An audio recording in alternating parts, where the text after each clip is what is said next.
জুলাই অভ্যুত্থান নিয়ে জাতিসংঘের তদন্ত প্রতিবেদনকে ঐতিহাসিক দলিল ঘোষণা করে রায় দিয়েছে হাইকোর্ট। দুপুরে বিচারপতি ফাহমিদা কাদের এবং বিচারপতি মুবিনা আসাফের সমন্বয়ে গঠিত হাইকোর্ট বেঞ্চ রায় ঘোষণা করেন। এর আগে জুলাই অভ্যুত্থান প্রসঙ্গে 14 মে প্রকাশিত জাতিসংঘের ফ্যাক্ট ফাইন্ডিং রিপোর্টকে কেন ঐতিহাসিক দলিল ঘোষণা করা হবে না জানতে চেয়ে রুল জারি করে হাইকোর্ট। একই সাথে ভবিষ্যৎ প্রজন্মের জন্য জাতিসংঘ রিপোর্টকে কেন সংরক্ষণের নির্দেশ দেওয়া হবে না তাও জানতে চাওয়া হয়েছে।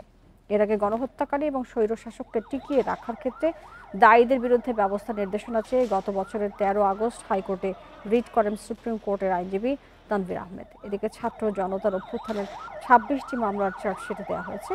এক বার্তায় বিষয়টি নিশ্চিত করেছে পুলিশ সদর দপ্তর।